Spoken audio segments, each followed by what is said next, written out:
Has the poor old hag kicked the bucket yet? I glared at the man, anger stirred within me by his words. This was my ex-husband, who had abandoned his blind mother to elope with his mistress. It was hard to believe he was the son of my kind mother-in-law, his words pushing my anger to boiling point. You must have had a hard time too, huh? Now you're free. Do whatever you want. Though there's a limit to what an old bag like you can do, I guess. His raucous and vulgar laughter rang out. Hiding my anger, I flashed a smile back at my ex-husband. Yeah, I've just inherited $3 million. So, I'm gonna enjoy my freedom from now on. The smirk vanished from the face of my ex-husband, who had just been belittling me. He probably couldn't even imagine that he would soon be begging me for forgiveness. My name is Grace. I'm 63 now. I got married young and moved in with my in-laws. While blessed with kind in-laws, my husband was a severe disappointment. I divorced him 10 years ago. At the time, I was 53. Our daughter, Mary, was 18. And our son, Jack, was 15. It was the most expensive time for their education. On top of that, my mother-in-law was blind. Between supporting my children's education and taking care of my mother-in-law, life was anything but easy. My ex-husband, John Young, and I met at the company where we worked. When I joined the company at 18, John was 24 and had been working there for 2 years after graduating from college. He was a senior and seemed reliable, which made me look up to him.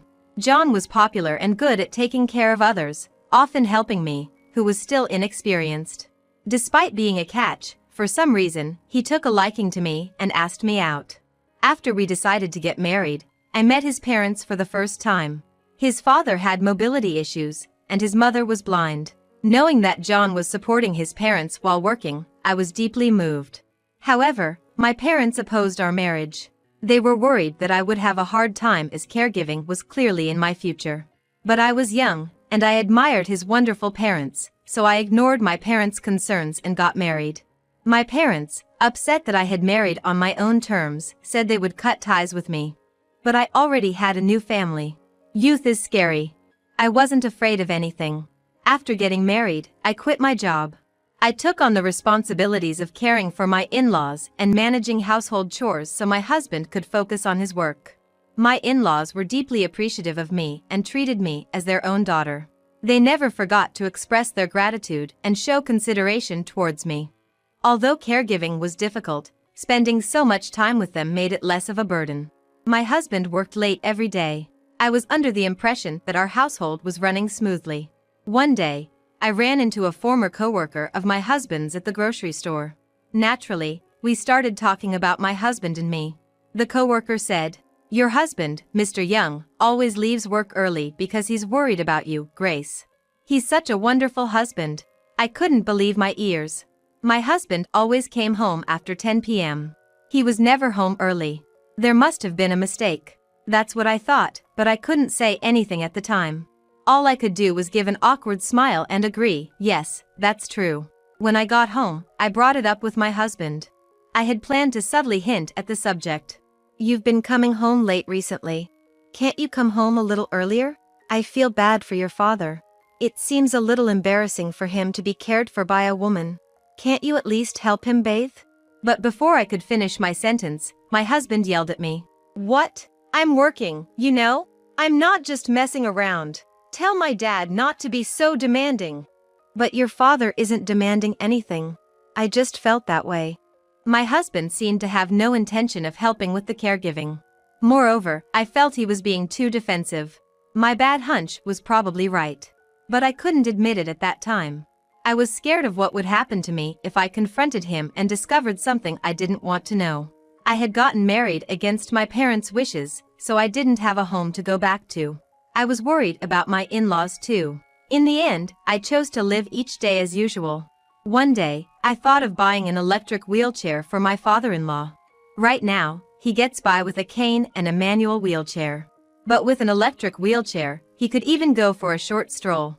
If I put my blind mother-in-law in the wheelchair and push her, we could go for walks further afield. I discussed this with my husband. I never doubted that he would agree. But his response was lukewarm. "Huh? Do we need it?" My husband made a grimace at my suggestion. "I'm barely making ends meet with my income. Do we really need to spend money on that? We were not well off, that's true. But if the wheelchair could bring even a little happiness to my in-laws, I wouldn't consider it a waste of money. So, could we perhaps borrow a bit from the bank and repay it later with my in-laws' pension? I mused. John seemingly partially agreed, warning, just don't put me in trouble. I couldn't relay his words verbatim to my in-laws. Yet, when I conveyed the message positively, indicating we could borrow from the bank, my father-in-law was elated. Together, we visited the bank, set up a loan, and purchased an electric wheelchair. My in-laws were utterly thrilled. However, not long after, my father-in-law passed away. I, along with my mother-in-law, were deeply saddened, but John grumbled, he's just left us with the debt. That's why I said we didn't need to buy it. I was sure my mother-in-law overheard it. And I was filled with guilt. Now it was just me and my mother-in-law living together at home. My mother-in-law was blind, but there were things she could manage by herself at home. My caregiving duties were significantly reduced. Around that time, John suggested we should start thinking about having children. I was doubtful about John at first, but if he's saying that, maybe there was some misunderstanding before. Eventually, we had 2 children. Unfortunately, John didn't change even after the kids were born. He barely paid attention to the household matters. My days were filled with the endless cycle of chores and childcare. Despite it all, my mother-in-law's happiness was my saving grace. She couldn't see the grandchildren with her eyes, but the lively sounds of children had added more smiles to her face since the loss of her husband. We continued to live a happy life from then on. But as my colleague once told me, John was always late coming home from work. The words at my father-in-law's funeral were unforgettable. There was no sense of affection for my mother-in-law or the children, and recently even on his days off, he would go to work, with all the love drained from his face. As long as he was providing financially, it was fine. That was the thought I had started to harbor. Our marriage was failing, but our children grew up to be kind and honest. Change came to our family when our daughter turned 18 and was about to start college. "I'm off to work," John said one Saturday, a supposed day off. I had to stop him. "You promised to take my mother-in-law to the hospital today." It was a promise we had made a few days before. Today was the day for my mother-in-law's medical checkup. It was also the day when my daughter was moving into her dorm as she began college. Knowing these plans in advance, I had asked my husband to take my mother-in-law to the hospital. "What? Isn't that your job as a housewife?" he yelled at me. "Didn't I tell you that today is Mary's move-in day? I need to help her set up her new life and get everything ready before college starts." Apparently, my fiery response agitated my husband. I had never talked back or made such a fuss before. It seemed my outburst surprised him and he was quite upset. "I didn't hear about any of that. I married you because I thought you were not popular and would take care of my parents. Now you want me to take care of my mom? If you can't do it, let her go alone." I was dumbstruck by his words. What a terrible person he was. I had noticed that he was avoiding my mother-in-law. But it's too much to ask a blind woman to go out alone. What's more, his insulting words towards me were unbearable. Knowing the reason why my once popular husband married me, I was filled with regret. "That's enough." That's all I said to my husband. I had given up expecting anything from him. Seeing that I did not retort, he seemed satisfied and said, "Then, take good care of the old lady and the kids." After saying that, he never returned home again. In the end, I had my eldest daughter take care of her dorm move-in and purchase the necessities for her new life. Meanwhile, I accompanied my mother-in-law to her health checkup, and somehow we made it through the day. Everyone noticed that he didn't return, but nobody said anything. A few days later, a letter arrived at our house. It was from my husband. There was no address, just his name. The letter contained a divorce notice and a simple message that he was going to live with his lover. It also stated that he wanted nothing to do with the debt left by the old folks, and we could live our lives as we please. I was exhausted. I felt that I would be happier severing ties with him. Before filing the divorce papers, I informed my children and my mother-in-law about the situation. My mother-in-law was the most shocked. "I'm sorry." She held my hand and kept repeating that phrase while crying. "I've been made happy by you, Grace, and my grandkids, Mary and Jack. But if you're getting divorced, then I'm a stranger. I'll live on my own. It'll take time, but I will move out." That's what my mother-in-law muttered. I replied strongly to her words. "You are no different from my real mother. And you are the only grandmother for my children. We don't need to worry about anything for our future life. We are still a family even after the divorce. Let's live together as we have been." Upon hearing my words, my mother-in-law thanked me while sobbing. However, I was not without worries. Even my husband was better than nothing when it came to the financial aspects. Now, he was gone. I desperately searched for a job, but no one would hire me as I had been a housewife for many years. Both Mary and Jack offered to work. When I thought it was inevitable, my mother-in-law spoke up. "Go to college or high school without worrying. Grace, you can continue as you are without working. Leave it to me." We were perplexed by her words.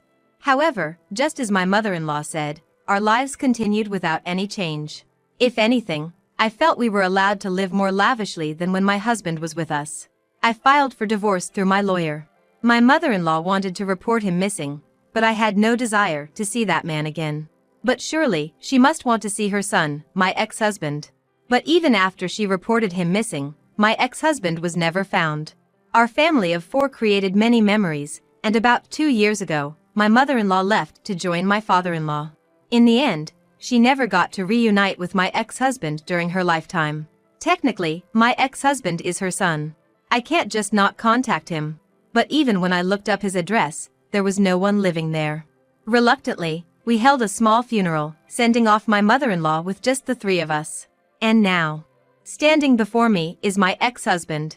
He appeared in front of me by chance when I was out shopping alone. I thought I had mistaken him for someone else and decided to ignore him, but he kept his eyes on me. It's probably not a mistake. He must have thought the same because he started talking to me, showing off a much younger-looking woman beside him. "Grace, right? You're as glum as ever. How rude to say something like that." The woman next to him also laughed softly. Seeing them mocking me made me sigh. And just when I was about to walk past them, "Did the poor old hag already kick the bucket?" I stopped in my tracks at his words and glared at my ex-husband. "Poor old hag? Who are you talking about?" As I asked him that, he smirked and answered, "You know who I'm talking about, don't ya? The blind old hag we lived with. Heard it through the grapevine. Must have been tough for you, huh? But you're free now. Do what you want. Well, there's only so much freedom an old hag like you can handle." This crude laughter bellowed from my ex-husband. The anger inside me was reaching its boiling point. But if I show anger here, I'll be playing right into his hands. I suppressed my rage and smiled back at him. "Yeah, I received an inheritance of about $3 million. So, I don't have to work anymore. I'm living life freely. Thanks for your concern." "What?" The smirk on the face of my ex-husband, who had been belittling me just moments ago, vanished. "See ya." My ex-husband stood dumbfounded. As I was about to walk away, he hurriedly called out to me. Wait a minute. An inheritance of $3 million? What are you talking about?" "What am I talking about? I mean exactly what I said. Thanks for disappearing. Because of that, I was able to inherit smoothly without you in the picture." Upon hearing my words, my ex-husband turned pale. I thought it served him right. I had no intention of telling him anything, but I guess he should know. He should know how foolish he is. "You're kidding me. I'm her son, right? I didn't hear about any inheritance. I should have a right to get a share, too."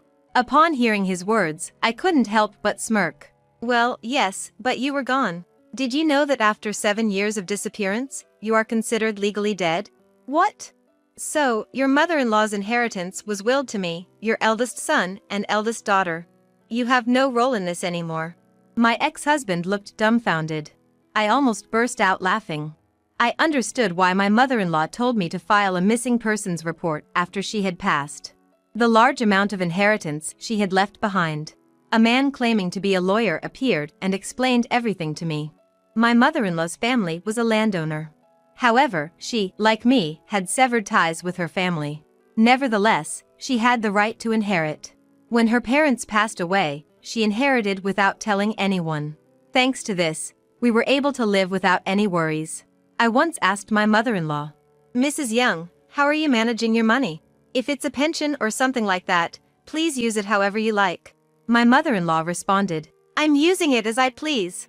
To live a happy life with my family." I knew it wasn't a pension by the way she spent money. However, it was definitely her money. Although we were in need, we decided to gratefully accept her offer.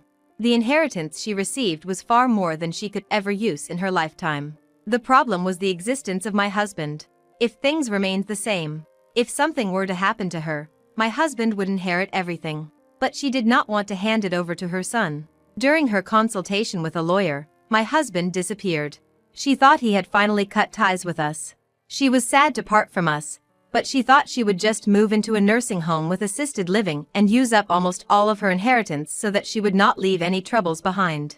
However, my eldest son, eldest daughter, and I all told her that we saw her as a family member and wanted to continue living as we had been. There was no happier moment for my mother-in-law than this.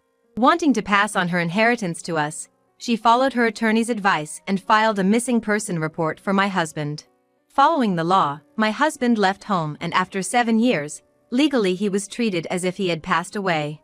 1 year later, when my mother-in-law passed away, her inheritance was passed on through lineage to her oldest son and daughter, in place of my husband. I had no rights to inheritance, but my mother-in-law left a will to include me as well. Thus, we were able to receive her loving legacy.